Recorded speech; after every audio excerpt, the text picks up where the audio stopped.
திருச்சியில் தமிழக காங்கிரஸ் தலைவர் EVKS இளங்கோவன் செய்தியாளர்களை சந்திப்பதை நேரலையில் பார்க்கலாம். தேர்தல் அறிக்கையில 100 யூனிட் ஃப்ரீயா கொடுக்கணும் ஜெயலலிதா சொல்றாங்க.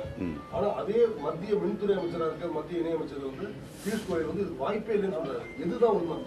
அவர் சொல்றது கரெக்ட். அவர் மின்சார உற்பத்தியை தமிழகத்தில் பெருக்க வேண்டும் என்பதற்காக கிட்டத்தட்ட 100 தடவை முயன்றும் அவரால் ஜெயலலிதாவை பார்க்க முடியவில்லை.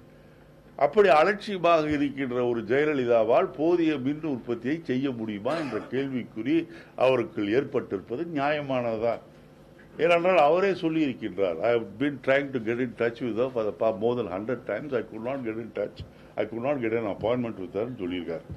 நீங்க ஒரு திட்டம் நிறைவேற்றப்பட வேண்டும் மத்திய அரசாங்கத்தோடு என்று சொன்னால் மத்திய அரசாங்கத்து அதிகாரிகளையும் துறையை சார்ந்த அமைச்சர்களையும் அடிக்கடி சந்தித்து வலியுறுத்தினால்தான் நமக்கு அந்த திட்டங்கள் கிடைக்கும். ஆனால் சந்திக்க வருகின்ற மத்திய அமைச்சரையே மின்சாரத்துறை அமைச்சரையே நான் சந்திக்க மாட்டேன் என்று சொன்னால் நீங்க என்ன போயஸ் கார்டன் இருந்தா பவர் ஜெனரேட் பண்ண முடியாது. அதனால இந்த அகம்பாவம் யாரையும் எல்லாரையும் தன்னோட கீழானவர்கள் சந்திப்பதே பாவம் என்று நினைப்பவர் முதலமைச்சராக இருந்தால் எப்படி மின்சாரம் வெட்ட முடியும்?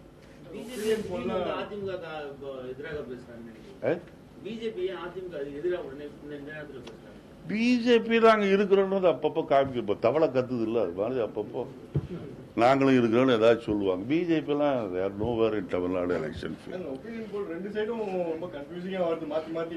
Opinion pole I don't trust in opinion pole. It's been they are trying to thrust their opinions on people. பணத்தை வாங்கி கொண்டு சில பத்திரிகைகள் அப்படித்தான் எழுதுகின்றார்கள். ஆதரவாக சொன்னாலும் சரி எதிர்ப்பாக சொன்னாலும் ஆதரையும் நான் ஏற்றுக்கொள்ள மாட்டேன், எதிர்ப்பையும் ஏற்றுக்கொள்ள மாட்டேன்.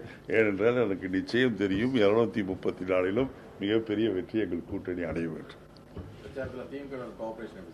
ரொம்ப பிரமாதமாக இருக்கின்றது. அது குறிப்பாக திராவிட முன்னேற்ற கழக தொண்டர்கள் காங்கிரஸ் போட்டியிடுகின்ற தொகுதிகளில் எல்லாம் மிகச் சிறப்பாக வேலை செய்கின்றார்கள். எனக்கு மிகவும் மகிழ்ச்சியாக இருக்கின்றது.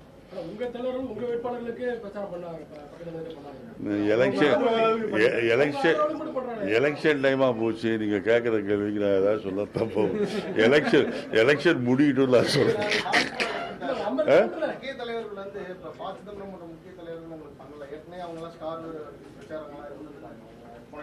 இல்லை, சிதம்பரம் போன்றவர்களை எல்லாம் அழைத்த இடத்துக்கு அவர்கள் செல்கின்றார்கள். அழைக்காத இடத்துக்கு அவர்கள் செல்லவில்லை. யாருங்க? எல்லாரும் காங்கிரஸ் வேட்பாளர் தான். இல்ல இப்போ ஒரே ஆளு 234 தொகுதிக்கு போக முடியும். முடிஞ்சவர்கள் தான் போக முடியும். அதனால ஆனா எல்லாருக்கும் சுற்றுப்பயணம் செய்து கொண்டிருக்கின்றார்கள். அது said that long time back before he could start the campaigning. இல்ல அவங்களாம் ரொம்ப படிச்சவங்க பாவம். அவங்கெல்லாம் சொல்றதுக்கு how can I comment on that? இல்ல நிறைய போயிருக்காரு. முசிறி போயிருக்காரு, அதே போல காரைக்குடி போயிருக்காரு, திருமயம் போயிருக்காரு. திராவிட முன்னேற்ற கழக வேட்பாளர்களுக்கும் பிரச்சாரம் செய்திருக்கின்றனர். நாங்க கண்டிப்பா பட்டுவாடா செய்ய மாட்டோம். புகார் பல இடத்துல கொடுத்துருவோம். உங்களுக்கு கிடையாது.